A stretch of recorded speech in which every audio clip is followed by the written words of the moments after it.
Hola, mi nombre es Abigail Villarreal Garza y voy a hablar del tema 54 cosidioides para mi producto integrador de aprendizaje, la exposición de un caso clínico. Se presenta en el caso clínico un paciente masculino de 23 años de edad, sin antecedentes heredofamiliares, que refiere a haber vivido en Estados Unidos, California, los últimos 5 años, trabajando como agricultor. Acude a sitio de consulta por pérdida de peso notable durante los últimos 3 meses, con tos seca, dolor de cabeza y sudoración nocturna en los últimos 2 días. Exploración física, temperatura de 38.7 grados, dolor torácico al inspirar y adenopatía axilar derecha. Exámenes: radiografía de tórax muestra infiltrado nodular difuso basal, microscopía de esputo, levadura con esférulas y endosporas y cultivo hifas septadas con atroconidios. En las imágenes que se encuentran en la parte inferior, vemos en la primera la característica del cultivo, que son las hifas septadas con atroconidios. En la siguiente imagen podemos observar el infiltrado nodular difuso basal, que también se conoce como cavidades de pared delgada. Y después tenemos en la siguiente imagen una imagen de adenopatía axilar. En este caso, en el caso del paciente, una adenopatía axilar derecha.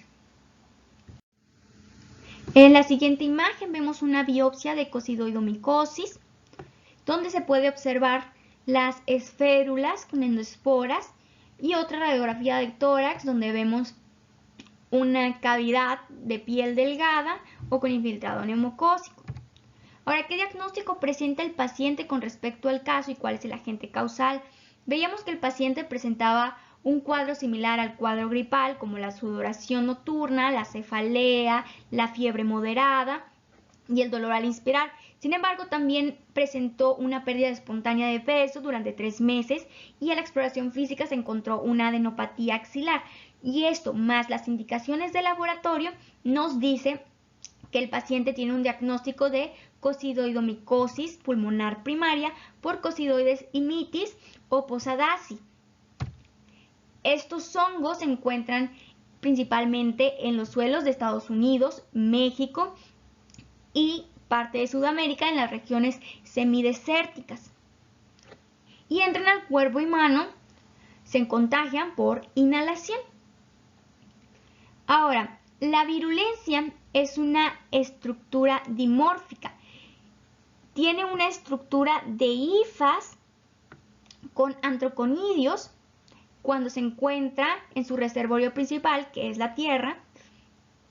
Y al entrar al cuerpo humano, esta morfología cambia a una morfología de levadura con esférulas y endoesporas, con una cápsula mucilaginosa, la cual nos lleva al siguiente factor de virulencia, que es el potencial biótico, donde al romperse esta cápsula se liberan las endoesporas, y estas endoesporas tienen la capacidad de convertirse nuevamente en esférulas y así diseminarse a el resto del cuerpo humano. También posee una envoltura hidrofóbica de atroconidio. Esta envoltura ayuda al hongo a escapar de los procesos inmunológicos del cuerpo y por lo tanto evitar la fagocitosis. En las técnicas de diagnóstico tenemos una muestra de esputo, puede también ser exudados, raspados de piel y escamas.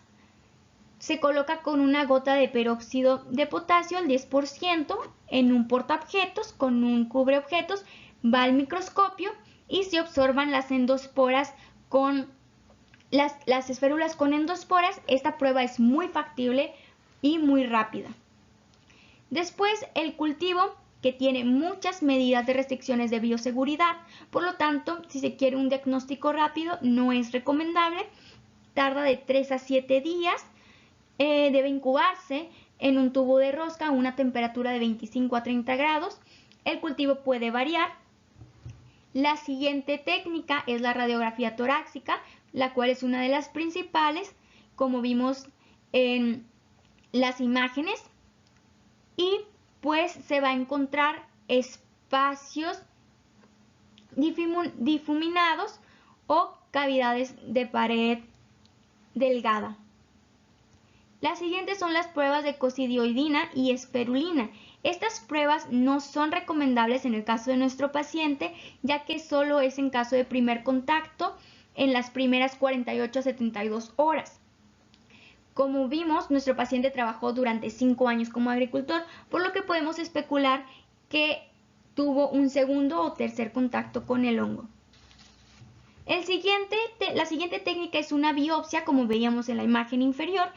Esta es una técnica rutinaria con una tinción de H&E, es muy rápida y se observan las esférulas con endoesporas. Por último tenemos la prueba ELISA. Esta prueba nos ayuda a encontrar anticuerpos anticosidioidales, la cual es muy específica y también recomendada. Ahora, antes de hablar del tratamiento, cabe destacar que la mayoría de los casos, de un 60-75% de los casos, son asintomáticos, de un 20 a un 45% son sintomáticos leves, como en el caso de nuestro paciente, y de un 5% de un 0.5% a 2% son síntomas graves. En el año se registran entre 45.000 a 80.000 casos de cosidiomicosis. Ahora sí, el tratamiento es principalmente sintomático en el caso de nuestro paciente que presentó síntomas, y antifúngico como anfotericina B, cotoconazol, fluconazol, caspofúngica e itraconazol. En las medidas de prevención tiene que ser implementada. ¿Cuáles medidas tienen que ser implementadas para disminuir la incidencia de contagio? El humedecer el suelo ayuda a que las partículas y el hongo se mantengan en el suelo y estas no sean inhaladas por la persona. También evitar los lugares con polvo, la higiene de manos, construcción de caminos y el uso de cubrebocas durante el trabajo en la tierra. Como en el caso de nuestro paciente, la recomendación sería usar un cubrebocas en sus horas de trabajo. Cabe destacar también que esta patología llega a ser grave en personas con inmunodeficiencia, como en el caso de los pacientes con síndrome de inmunodeficiencia adquirida. Y por último, que tiene diferentes grados, como la cosidiomicosis pulmonar primaria y cosidiomicosis cutánea. Esta cosidiomicosis cutánea es por infiltración de antraconidios en traumatismos de piel o cortadas donde se infecta la herida y suele manifestarse como un chancro en brazos y piernas. También la cosidiomicosis pulmonar primaria puede llegar a diseminarse y persistir en forma de meningitis o neumonía, como una cosidiomicosis progresiva, la cual no es muy común, pero puede llegar a darse, y esta sería un caso grave. Esto sería todo de mi parte. Muchas gracias.